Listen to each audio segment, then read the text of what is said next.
안녕하세요. 양의 주식 할기 구현 CF입니다. 오늘은 Applied Optoelectronics 여기 댓글에서 구독자가 남겨주셔가지고 한번 분석 가보도록 하겠습니다. 바로 분석 들어가시죠.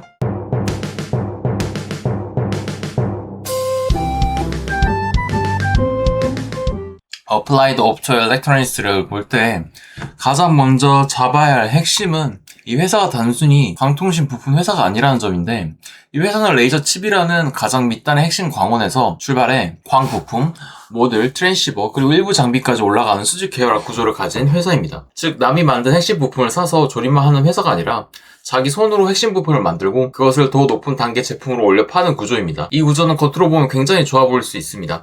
뭔가를 통제할 수 있고 품질을 관리할 수 있고 고객 요구에 맞춰 설계를 깊게 들어갈 수 있으며 생산 자동화까지 붙으면 대량 대응도 가능하기 때문입니다. 실제로 회사도 비즈니스 섹션에서 보면은 여기서 이야기하는 바와 같이 자기들의 강점으로 수직 계열화, 자체 레이저 개조, 자동화 생산, 데이터 센터와 CATV 등 시장 대응력을 내세우고 있습니다. 근데 여기서 바로 AOI의 재무제표를 읽는 첫 번째 열쇠가 나오거든요. 수직 계열화는 강점이지만 동시에 무거운 구조입니다. 다시 말해 남이 하는 공정을 안고 들어왔기 때문에 잘 돌아갈 때는 이익률이 올라갈 수 있지만 물량이 안 붙으면 고정비가 그대로 남습니다. 공장, 장비, 엔지니어, 연구개발 조직, 공정 유지비가 다 살아있기 때문입니다. 그래서 이 회사는 사업 모델상 되면 크게 좋아지고 안 되면 오래 버겁다라는 구조를 태생적으로 안고 있습니다. 이건 추상적인 해석이 아니라 실제 이 리스크 팩터에서도 하이 피스트 코스트, 높은 고정비 구조, 그리고 제한된 키 고객, 수요 예측의 어려움, 공급업체의 제한, 대규모 자동화, 미국 생산 투자에 따른 수익성 불확실성을 핵심 리스크로 적시하고 있습니다. 그래서 이 구조 위에 산업 흐름을 얹어보면은 AOI는 4개 시장, 즉 데이터 센터, CATV, 통신, FTTH를 겨냥하지만 최근 AOI의 서사가 강하게 살아난 부분은 바로 결국 두 축입니다. 하나는 AI와 고속 네트워크 수요가 밀어올리는 데이터 센터, 광 트랜시버, 다른 하나는 DOC, SIS, 업그레이드와 장비 교체 수요가 붙는 CATV입니다. 특히 데이터 센터 쪽은 AI 때문에 내부 연결, 대역폭이 급격히 커지면서 광 모듈 수요가 살아나는 구간이고, CATV는 DOC, SIS 4.0 같은 업그레이드 흐름이 맞물리는 구간입니다. 회사 스스로도 여기 보시면은 CATV 마켓에서 53.8%의 레버뉴가 나왔고, 그리고 나머지 42.9%는 인터넷 데이터 센터 마켓에서 나왔다고 명시하고 있습니다. 하지만 이 성장 구조는 아름답게만 흘러가지 않습니다. 왜냐하면 이 회사는 기술적으로 깊지만 시장에서는 고객에 끌려가는 위치에 있기 때문입니다. 바로 밑단에서 보시면은 Our Key Customer CATV 마켓에서는 디지컴이 있고, 이 디지컴이 한 53%를 차지해요. 키 커스터머로서. 그리고 또 인터넷 데이터 센터 마켓에서는 마이크로소프트가 28% 정도의 수익을 키 고객으로 차지하고 있고요. 사실상 그러면 소수 고객의 주문 강도와 타이밍에 의해 움직이는 구조라는 걸 보여주고 있어요. 이 말은 곧 재무제표상 숫자가 예쁘게 우상하기 어려운 이유이기도 해요. 고객이 한번 주문을 밀어주면 매출이 급증하고 한번 템포를 늦추면 공장과 인력은 그대로인데 매출만 꺼지게 되거든요. 그래서 AOI 같은 회사는 구조적으로 몇 년 동안 적자를 보다가 갑자기 매출이 점프하는 장면이 이상한 게 아니라 오히려 자연스럽게 나올 수도 있어요. 이 맥락에서 이제 2020년부터 2025년까지 6개년 손익계산서를 보면 이야기가 좀 더 분명해집니다. 2020년부터 2024년까지 한번 영업이익 볼게요. 우선은 2022년까지는 적자죠. 2025년까지도 적자입니다. 그리고 2025년에 와서 매출액이 45715라는 숫자가 기록이 되거든요. 나머지는 보시면은 2020년, 2021년, 2022년이 2억 2천만 달러 정도에서 왔다 갔다 하다가 이제 2025년에 와서 이 매출액이 4억 5,500만 달러 정도 매출액을 기록을 합니다. 근데 여기서 중요한 건 이 회사가 2025년에 갑자기 체질이 완전히 바뀐 게 아니라 오랫동안 준비해둔 구조 위에 고객 주문이 붙으면서 비로소 매출 레버리지가 나온 것이라는 점입니다. 매출 총 이익률은 계산을 해보면은 21.5% 수준이었고 2020년에는 2021년에는 17.8%, 2022년에는 15%까지 내려갔다가 2023년 27%, 2024년 24.8%, 2025년 30%까지도 올라온 흐름이 이렇게 연결됩니다. 즉 예전에는 공장과 조직을 안고 있었지만 물량이 충분히 받쳐주지 않았고 제품 믹스도 좋지 않았으며 고정비 부담이 심했습니다. 그런데 2023년 이후 특히 2025년에 이르러서 매출 볼륨과 제품 믹스가 개선되면서 그동안 눌려있던 수직 계열화 구조가 오히려 매출 총이익률 개선으로 번역되기 시작한 것입니다. 근데 매출 총이익률 개선이 곧바로 영업 흑자로 이어지진 않았습니다. 왜냐하면 회사가 성장 기회를 잡기 위해 연구개발과 판매 관리비를 같이 키웠기 때문입니다. R&D 비중이 2024년에 24.8%까지 뛰고 2025년에는 18% 수준으로 내려왔다는 건 2024년이 특히 먼저 깔아두는 해였다는 뜻으로 읽을 수 있습니다. 다시 말해 제품 개발, 고객 인증, 생산 능력 확보, 기술 대응에 돈을 많이 썼고 2025년에는 매출이 커지면서 R&D 비중이 내려온 것입니다. 비율만 보면 2025년 R&D 부담이 줄어든 것처럼 보이지만 절대 금액은 오히려 85507로 크게 늘었습니다. 즉 회사가 연구 개발을 줄인 게 아니라 매출이 더 빨리 커졌기 때문에 비율이 희석된 것입니다. 보통 이런 경우는 성장 기회를 잡기 위한 선투자 위에 물량이 붙는 초기 구간에서 보이는 그림입니다. 다만 이 회사는 영업단에서 아직 완전히 편해지지 않았습니다. 왜냐하면 매출이 늘어난 만큼 운영 자금이 훨씬 더 많이 빨려 들어갔기 때문입니다.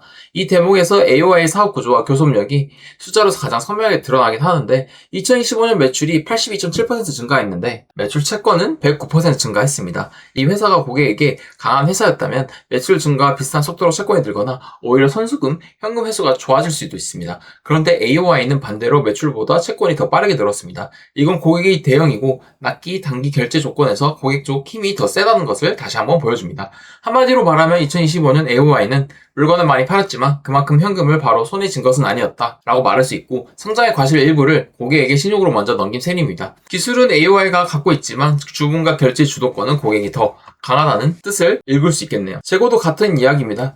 2025년 재고자산은 88135에서 183105로 107% 증가했고 같은 기간 매출 원가는 69% 증가했습니다. 즉 원가보다 재고가 더 무겁게 늘어났거든요. 그런데 세부 대역을 들어가 보면 완제품이 크게 늘었다기보다 원재료와 제공품이 많이 늘었습니다. 만약 완제품이 급증했다면 팔리지 않는 물건을 창고에 쌓고 있다는 쪽으로 의심이 강해지지만 원재료와 제공품이 중심이라면 이는 일정 부분 앞으로의 생산을 대비해 먼저 깔아두고 있는 재고일 가능성이 큽니다. 즉 아직 덜 끝난 재고, 아직 출하 전 단계 재고가 늘었다는 뜻이므로 사업 확장과 고객 대응을 위한 준비 물량이라는 해석이 가능합니다. 이 부분은 분명 긍정적인 결이 있거든요. 다만 완전히 안심하면 안 되는 이유가 있습니다. Inventory Reserve Adjustment Expense와 Direct Inventory Write-off가 최근 상개년 모두 있었다는 점입니다.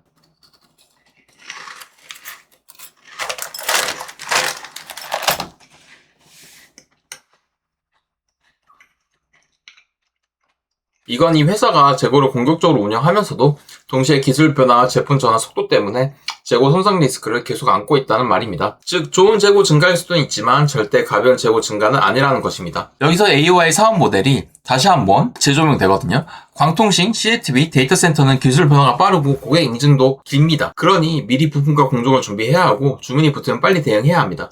그런데 주문이 예상보다 늦거나 제품 전환이 빨라지면 그 준비해둔 재고 일부가 손상될 수 있습니다. 바로 이 산업의 특성이 AOI의 재고 숫자에 찍혀 있는 것입니다. 결국 재고 107% 증가는 단순한 비효율이 아니라 성장 대응과 기술 리스크가 함께 찍힌 숫자입니다. 영업활동 현금 흐름을 이제 보도록 할 텐데 선입계산서에 보였던 좋아진 조짐, 매출의 증가한 조짐, 그 조짐이 왜 현금에서는 아직 고통스럽게 나타난지도 드러나거든요. 2023년부터 2025년 영업활동 현금 흐름은 모두 마이너스이고 2025년에는 적자와 별개로 매출 채권과 재고가 현금을 크게 빨아들입니다. 손익계산서상 매출 총이익률은 좋아졌는데 현금 흐름은 더 나빠졌다는 것은 지금 AOI가 성장 초입에서 운전자금을 잔뜩 먹는 구조에 있다는 뜻입니다. 회사의 입장에서는 지금 주문을 받기 위해 먼저 만들어두고 먼저 팔아두고 현금은 나중에 받는 상태입니다. 그러니 회계상으로 성장의 모습이 보이지만 현금상으로는 아직 숨이 찰 수밖에 없습니다. 2024년과 2025년의 영업활동 현금 흐름을 어느 정도 방어해준 매입 채무 규모 한번 보도록 할까요? 2024년에서 2025년 두 개를 더하면은 111039이고요. 재고 자산을 이렇게 더하면은 약 130134입니다. 그럼 약 85% 정도가 매입 채무가 방어를 했다고 볼 수 있거든요. 그리고 재무 상태표 잔액만 보더라도 인벤토리는 183105이고요. 어카운트 페이어블은 지금 143932입니다. 이건 공급업체 신용을 제법 활용하고 있다는 뜻이거든요. 즉 AOI가 고객에게 결제 조건상 밀리고 있지만 반대로 공급사 쪽에서는 어느 정도 외상 구조를 활용해 버티고 있는 것입니다. 공급자 전체에 대해 AOI가 강하다고 보기는 어렵지만 최소한 운영상으로는 공급사 크레딧을 활용해 운전자본 부담을 일부 흡수하고 있습니다. 다시 말해 고객에게선 늦게 받는 돈의 일부를 공급사에게 늦게 주는 구조로 메우고 있다는 것입니다. 이건 성장기의 제조업체가 흔히 쓰는 방어 방식인데 AOI에게는 꽤 중요한 생존 장치가 될 수 있겠네요. 하지만 이것으로는 부족합니다. 왜냐하면 AOI는 단순히 돌아가는 회사를 유지하는 수준이 아니라 아예 생산 기반 자체를 더 키우고 있기 때문입니다. 이 부분이 캐펙스에서 아주 선명하게 드러나고 있거든요. 여기 보시면은 Depreciation and Amortization이 27696이에요. 근데 유형자산 구입을 보면은 179148입니다. 감가상각의 몇 배를 훨씬 넘는 투자이고요. 실제로 유형자산 세부 내역을 보면 증가의 중심이 머시너리 앤 이퀴먼트이고 컨스트럭션 프로그레스도 꽤나 증가한 모습을 볼 수 있습니다. 회사가 단순 보수 투자를 한 것이 아니라 미래 수요를 보고 생산 능력을 공격적으로 늘리고 있다는 뜻입니다. 앞에서 리스크 팩터에서 봤던 미국 생산과 자동화에 대한 대규모 투자, AI 수요 대응을 위한 선제 투자가 실제 숫자로 번역되어 나온 장면입니다. 여기서 중요한 연결고리가 하나 더 나오거든요. 만약 이 회사가 이미 안정적 흑자 기업이었다면 이미 캐펙스는 영업 활동 현금 흐름이나 내부 유보로 어느 정도 소화할 수 있었을 것입니다. 그런데 AOI는 6개월 연속 영업 적자 구조였고 2025년에도 영업이익은 여전히 적자였습니다. 즉 공장과 장비를 키우는 돈을 내부에서 충분히 못 만들어내고 있었습니다. 그래서 무슨 일이 벌어졌냐? 자본 쪽에서 Additional Paid in Capital이 683416에서 1224538로 증가를 했죠. 그리고 재무활동 현금 흐름을 보면은 지금 142179에서 527941로 증가를 했습니다. 이 금액의 대부분은 지금 Proceeds from Common Stock Offering에서 나오고 있네요. 이게 2023년에는 68984, 2024년에는 146293, 2025년에는 518914로 크게 증가를 했습니다. 그리고 또 주식 수도 보면은 카머스탁 28622입니다. 2022년 말에는. 근데 2023년에는 38148, 그리고 2024년에는 49393, 그리고 2025년에는 74998로 이렇게 주식 수도 늘어납니다. 이건 딱 하나를 말하거든요. 회사는 성장 기회를 잡기 위해 주주돈으로 시간을 사고 있습니다. 이 표현이 좀 중요하긴 한데 단순히 유상 증자를 많이 했다 해서 멈추면 안 됩니다. 왜 계속 증자를 하느냐를 봐야 하거든요. AOI는 아직 현금 창출력이 충분하지 않은데 AI와 데이터 센터, CATV 업그레이드라는 기회가 있습니다. 이 기회를 놓치면 수직 계열화 구조는 무거운 짐으로만 남고 잡으면 드디어 그 무거운 구조가 진입 장벽과 마진 개선의 원천이 됩니다.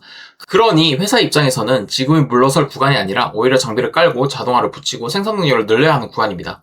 그런데 그 돈이 부족하니 보시면은 토탈 라이어빌리티는 그렇게 크게 증가하지 않았어요. 그리고 이렇게 조금 증가한 대부분은 이 매입 채무에서 그 기여를 대부분 했거든요. 부채를 확 늘리기보다 자본 조달을 택한 것이에요. 이건 재무적으로 보면 재무 레버리지보다는 지분 희석을 택해 성장 옵션을 산 것입니다. 물론 이 선택은 주주 입장에서 양면적이에요. 좋은 점은 파산 위험을 높이는 과도한 차입 대신 자기 자본을 두껍게 해 캐펙스와 운전 자본을 감당하고 있다는 점입니다. 나쁜 점은 기존 주주 가치를 계속 희석시키고 있다는 점입니다. 특히 이 회사는 누적 적자가 깊어요. Accumulate DPC를 보시면은 451, 851 마이너스인데 이번 연도에도 490, 078로 더 깊어졌거든요. 그래서 지금의 증자는 잘 되는 회사가 더 크게 되기 위해 자본을 쓰는 것이라기보다 아직 증명 중인 회사가 미래 가능성을 믿고 자본 시장 도움을 받아 버티면서 확장하는 것에 가깝습니다.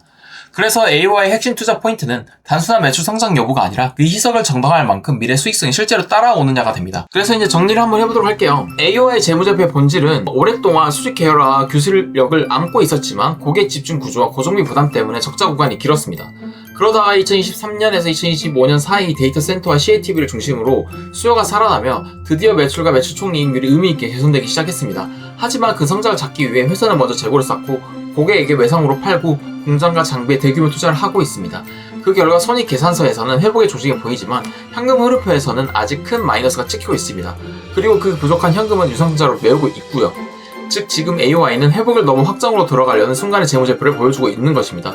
그럼 앞으로 어디로 이어질 가능성이 큰가? 저는 이 두 갈래로 나뉜다고 봅니다. 좋은 시나리오에서는 2025년에 늘어난 매출 채권과 재고, 캐펙스가 2026년 이후 실매출과 출하로 연결되면서 운전자본 부담이 서서히 완화될 수 있습니다. 이미 2025년에 매출 총이익률 30%까지 올라왔기 때문에 여기서 매출 규모가 한 단계 더 붙고 고객 미스나 제품 미스가 크게 나빠지지 않으면 고정비 레버리지가 본격적으로 살아나 영업 적자 폭이 빠르게 줄거나 흑자 전환 가능성도 생깁니다. 특히 지금 증설한 머시너리 앤 이퀴먼트와 진행 중인 컨스트럭션 인 프로그레스가 실제 가동 상승으로 연결되면 과거에는 부담이던 수직 계열화가 앞으로는 진입 장벽과 마진 지지대로 바뀔 수 있습니다. 쉽게 말해 지금까지 공장을 먹여 살리기 위해 매출이 필요했다면 앞으로는 그 공장이 오히려 경쟁력을 만들어주는 구간으로 넘어갈 수 있다는 뜻입니다. 하지만 나쁜 시나리오도 분명합니다. 가장 큰 위험은 역시 고객과 수요입니다. 이 회사는 여전히 소수 고객 의존도가 높고 고객 주문은 장기 확정 계약이 아니라 구매 주문 기반이 많습니다.